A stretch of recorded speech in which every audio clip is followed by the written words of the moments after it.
Readers, it's worth it to go back to the passages where you thought the setting was important and to note the author's exact words. You might even want to underline key images and copy powerful phrases into your digital notebook or just on a jot and read phrases out loud.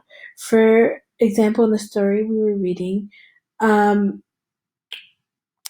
in the story that I'm reading in like my own life, I'm reading a room, and it's about a lady who is stuck in a room and raising her son there, and like she's like a captive of the guy that has her there. But anyway, the way that the little kid describes each part of the house kind of gives you information about how the mom feels about each different part of the not the house, the room, and so that gives me information about um, the mood and how it's important.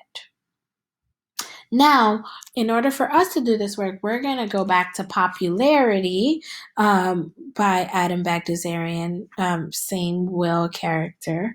Um, and in that one, I'm thinking about setting a lot in that story, Popularity. I'm thinking about setting a lot. This is the part where Will's in the playground wishing he could be with the popular boys. So listen to this. While the two Allens faced off, I looked across the black tar and asphalt at a crowd of boys who were making more noise and seemed to be having more fun than anyone else on the playground. So let's look specifically at the black tar and asphalt. Doesn't tar and asphalt sound kind of grim? It's like this black expanse that separates Will from the other kids. Now that we're thinking about setting, I realize how these words seem to emphasize the sense of darkness. It's not like he said, I look across the lot, or I look across the green grass and the flowers, and the sun was shining brightly with a warm glow. That's not how he's feeling about the situation, and that translates into him describing um, the space between him and the popular kids as a black tar and asphalt.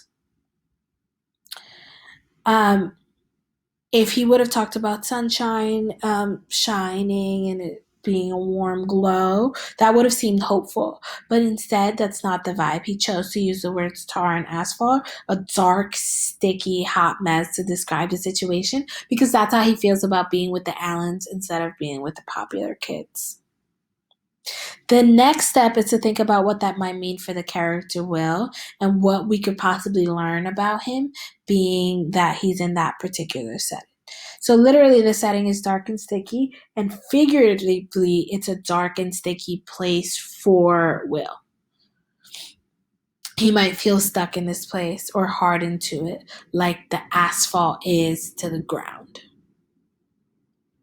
So we looked at the literal meaning of him being just far from the popular kids and the figurative meaning of him describing it in such a way.